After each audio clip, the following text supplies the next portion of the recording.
자, 일단 영상 한번 보시도록 할게요.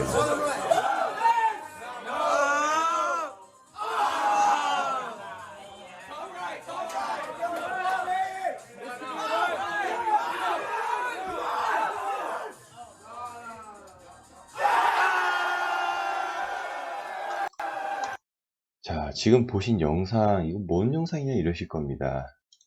바로 코인베이스 광고 영상입니다. 이게 제가 텔레그램으로도 공유를 드렸는데, 코인베이스에서 우리의 광고를 주시하고 친구들이 그것을 볼 때 사진을 찍어 보세요. 그래서 이번에 되게 창의적인 광고가 나올 것으로 기대감을 주었었습니다. 그리고 앤서니 폼플리아노 이 사람도 코인베이스의 광고, 저 광고를 보고 나서 했던 말이 코인베이스 광고는 천재였다. 이렇게 얘기를 했는데요. 코인베이스가 잠깐 이 사이트가 작동을 안 했습니다. 어떤 거였냐? 바로 이제 저 QR코드를 찍고 들어가면은 코인베이스에 이제 이런 식으로 나옵니다. 바로 가입을 하면 15달러를 준다. 이제 이 이야기입니다. QR코드밖에 안 나오고 까만 화면에 QR코드밖에 이런 식으로 안 나와가지고 처음에 사람들은 뭐 화면이 고장난 줄 알았다. 이런 식으로 뭐 얘기를 하기도 했는데요. 비싼 광고였는데요. 어떤 광고였냐? 바로 이 슈퍼볼 광고였습니다. 이 슈퍼볼이 왜 이렇게 유명한지 그걸 좀 잠깐 설명을 드릴 건데, 30초에 700만 달러짜리 미 슈퍼볼 광고, 잘 나가는 암호화폐 기업들 대거 참여. 코인베이스를 비롯해 FTX, 크립토닷컴 등 암호화폐 관련 기업이 슈퍼볼 광고를 계획하고 있다라고 얘기하고 있는데요. 지금 다 코인베이스 광고 이따 보셨고요. 이 광고가 왜 어마어마한지를 잠깐 말씀을 드리자면요.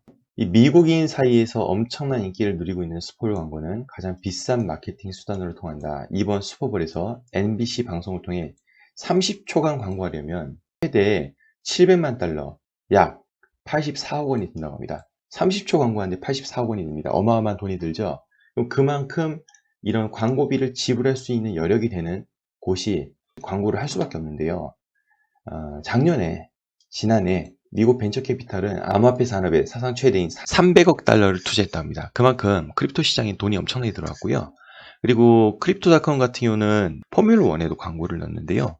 FTX는 미국 프로농구 NBA의 마이애미 히트와 파트너십을 맺기도 하고, 그리고 컨설팅 회사 IEG는 올해 북미에서만 암호화폐 기업의 스포츠 마케팅 비용이 1억 6천만 달러 이상으로 불어날 것으로 내다왔다. 이렇게 나오고 있습니다. 근데 우리가 좀 우려해야 될 부분이 있습니다. 이 부분인데요. 암호화폐 기업에 대한 거품 경고도 나온다. 월스트리트 저널은 닷컴 버블이 한창이었던 2000년 열린 슈퍼볼에서 광고한 인터넷 기업 중 상당수가 파산했다. 이번 슈퍼볼 광고에 나선 암호화폐 기업의 경고의 표시일 수도 있다고 지적했다. 하나 더 좀 조심스러운 거 잠깐 좀 말씀을 드려보도록 할까요? 바이낸스는 좀 반대입니다. 바이낸스는 7일부터 슈퍼볼 광고에 참여한 경쟁사들을 비판하는 광고를 또 내기 시작합니다. 근데 닷컴 버블 같은 경우는 제 개인적인 생각으로는 그때 당시에는 뭐 돈들이 넘쳤으니까 많은 돈을 지불할 수 있으니 슈퍼볼 광고에 뭐 집중을 했을 거고, 슈퍼볼 광고에 참여하지 않은 인터넷 기업조차도 버블 때는 뭐 다 무너졌기 때문에 굳이 슈퍼볼에 참여했다고 무너진다라고 보기에는 좀 어렵지 않을까라는 좀 개인적 의견도 좀 덧붙여 보고요.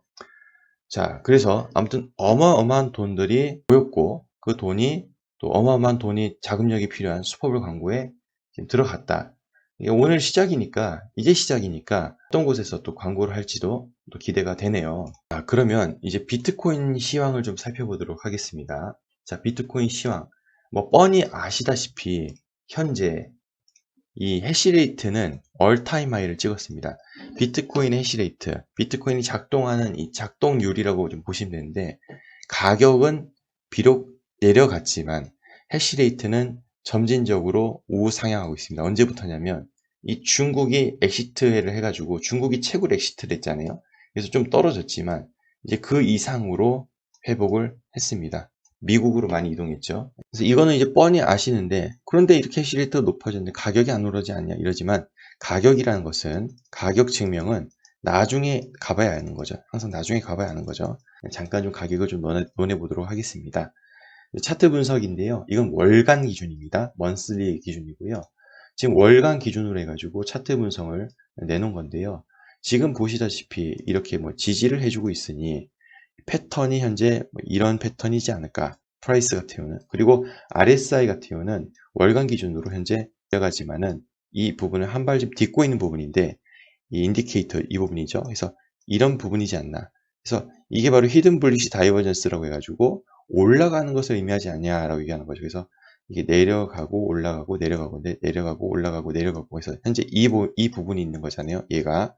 그러니까 우리가 기대할 수 있는 부분이 이 부분이 지금 있는 게 아니냐. 이 분석관 그렇게 내놓고 있는 거고요. 다른 분석 좀 보도록 하겠습니다. 좀 비슷한 맥락인데 이건 이제 주간으로 본 거예요.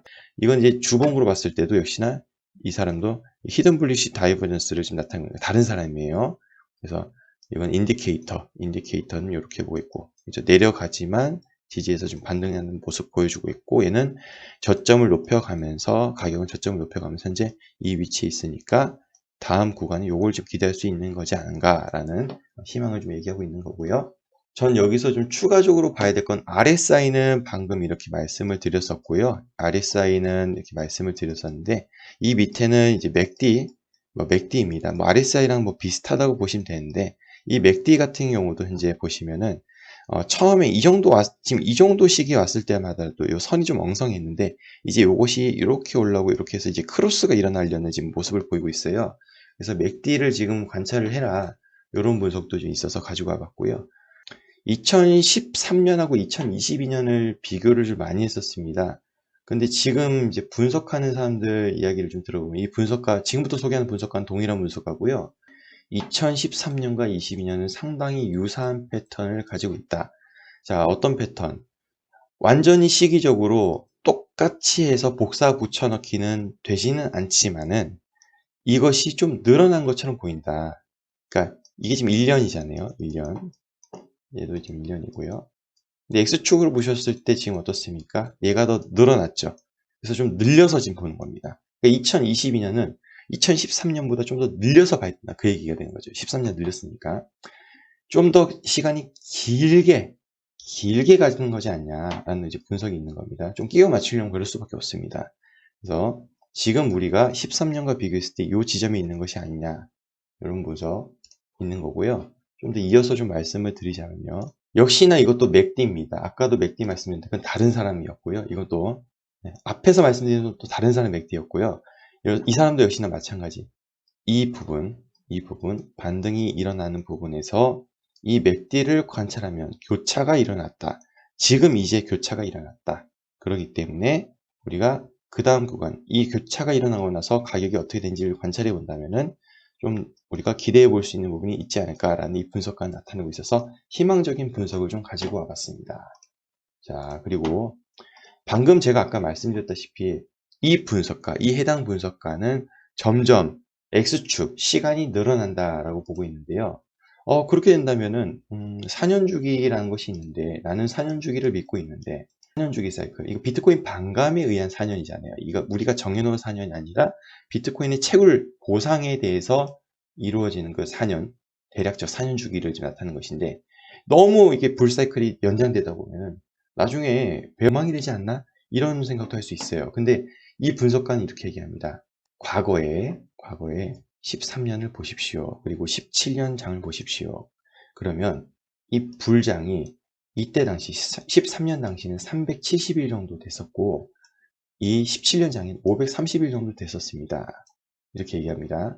이렇게 보면 다르다 생각하지 않냐 하시지만 이 근 기준이 뭐냐면 첫 번째 반감입니다. 요 근 기준이 뭐냐면 두 번째 반감입니다. 자, 그러면 세 번째 반감은 이미 2020년이 일어났었잖아요. 그럼 요 기준으로 해서 지금까지 온다면 370일, 530일보다는 더 길어야 되지 않냐. 이 사람은 690일로 보고 있네요. 그렇기 때문에 아직은 조금 더 시간적인 여유가 있어 보이는 듯한 것을 나타내고 있네요. 그럼 이게 2022년이니까 대략적으로 정도 정확한 날짜는 명기하지 않고 있습니다. 많은 분쟁이 있을 것으로 예상되기 때문에 명기하지 않은 것으로 보이고요. 어쨌든 간에 조금은 더 이 불장이 더 남아있는, 시간적으로 남아있다고 이 분석가는 해석하고 있네요.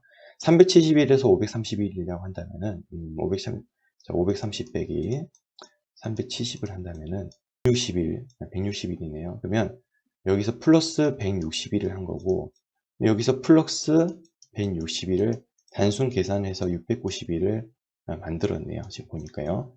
그래서 이렇게 참고가 좀 되셨으면 좋겠습니다. 제가 지금 말씀드린 것은 앞에 슈퍼그부터 해가지고 좀 어떻습니까? 긍정적인 얘기를 좀 드렸습니다. 이번에 좀 긍정적인 얘기. 드려봤고요. 전 또 다음 시간에 알찬 정보로 찾아뵙도록 하겠습니다. 여러분 도움이 되시길 바라고요. 시청해주셔서 감사합니다.